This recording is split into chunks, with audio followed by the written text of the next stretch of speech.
एक ऐसी घटना जहां दिवाली की रात पूरे लोग दुनिया दिवालियां की खुशियां मना रही थी, मिठाइयां खा रहे थे, पटाखे फोड़ रहे थे। वहीं एक परिवार में एक ऐसा कि जिसको फौरन एक एम्स हॉस्पिटल दिल्ली ले जाना पड़ा।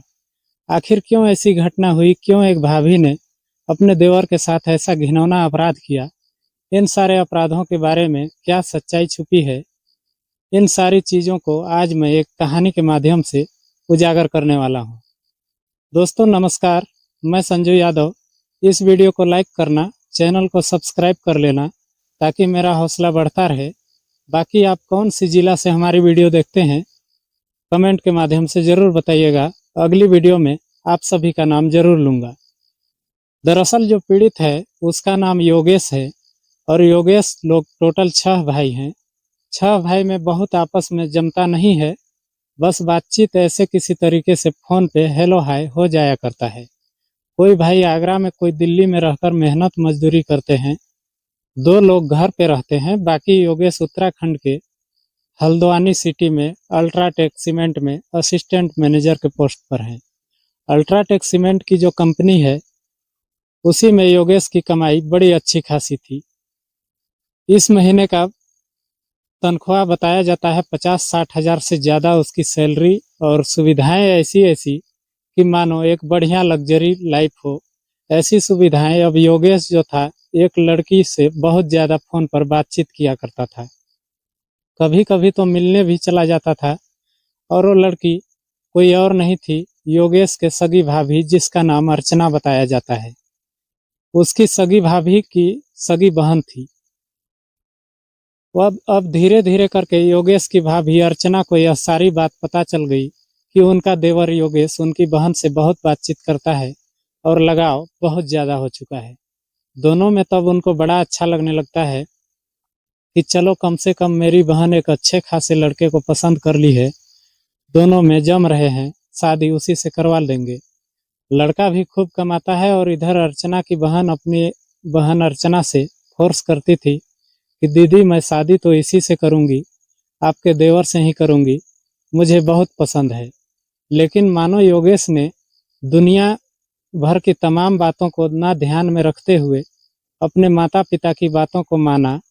अपने पिता के कहे अनुसार मैनपुरी, उत्तर प्रदेश का एक जिला लगता है मैनपुरी, मैनपुरी में एक अच्छी पढ़ी लिखी लड़की से योगेश अपना शादी फिक्स कर लेता है, और वो शादी इसी नवंबर में होना था। अब दिवाली में अक्सर लोग चाहे कहीं पे भी रहे, बाहर रहे हो चाहे कोई कहीं पे रहे, हर कोई यही चाहता है कि सब लोग मौजूद हो जाए घर पे, और घर पे मौजूद होने के बाद आराम से त्योहारों का लुत्फ उठाएं, मजा लें। योगेश ने भी वही किया। अब वहाँ से जब छुट्टी मिलती है कंपनी से वो फौरन दिवाली के जस्ट दिन, उसी दिन जिस दिन दिवाली थी उसी दिन दोपहर में घर पहुँचता है। घर पहुँचने के बाद योगेश आता है, मिठाइयाँ वगैरह खाता है। उसके बाद सब कुछ बढ़िया से, और अपने कमरे में योगेश जाकर सोने लगता है। रात में तकरीबन 2 बजा अचानक योगेश की भाभी अर्चना, जो आगरा में रहती थी, सिटी में अपने बच्चों को लेकर के रात में वो पहुंच जाती है घर पे। और जब घर पे पहुंचती है तो पहले नंबर योगेश के कमरे में जाती है। योगेश एकदम सोया हुआ था, और कमरे में के अंदर जाके छिटकनी अंदर से लगा देती है। छिटकनी लगाने के बाद योगेश के प्राइवेट पार्ट को उसने काट दिया। जैसे ही योगेश को दर्द हुआ, योगेश चीखने लगे, चिल्लाने लगे। योगेश की चीख चिल्लाने की आवाज़ सुनकर लोग हैरान हो गए। अगल बगल के लोग तुरंत मौजूद होते हैं, पहुंचने लगे।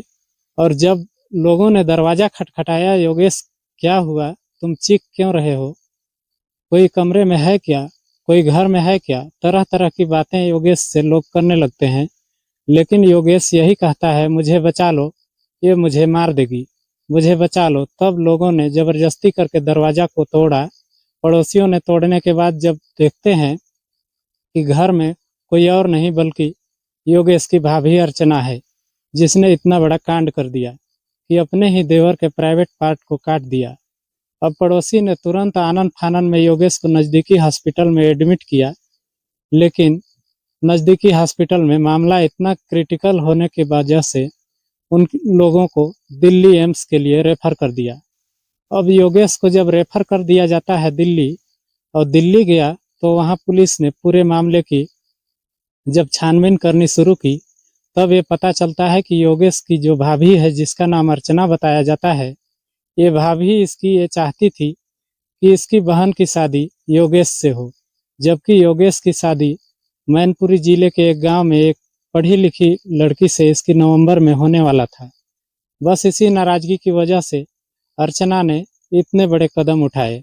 ऐसा योगेश के भाई ने भी खुद बताया पुलिस के सामने कि योगेश के भाई ने, मुकेश ने, ये कहा पुलिस से कि मेरी पत्नी अर्चना वो चाहती थी, कई दिनों से मुझसे भी यह कहती थी कि आपके भाई योगेश ने बहुत बड़ी गलती कर दी है। मेरी बहन से उसने इतना जमता था, बातचीत भी करता था, इतने दिन से प्यार का झांसा भी दिया, और अब शादी किसी और लड़की से करने जा रहा है। मैं ऐसा होने नहीं दूंगी, चाहे मुझे कुछ भी करना पड़े। मैं अपनी बहन की जिंदगी बर्बाद होने नहीं दूंगी।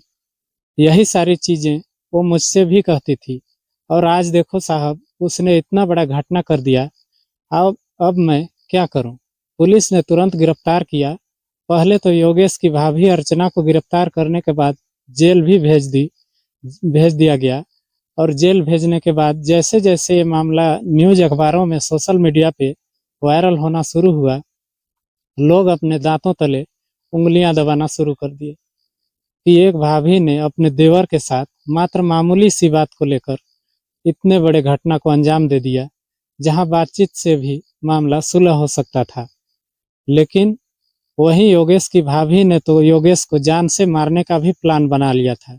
हालांकि अब इस समय कुछ नॉर्मल है, योगेश भी खतरे से बाहर है। जहां डॉक्टरों ने बताया कि बाकी योगेश की भाभी के ऊपर अगल बगल के पड़ोसियों का और योगेश का पर्सनल, योगेश के माता पिता और भाइयों का नाराजगी अर्चना के ऊपर बहुत ज्यादा है।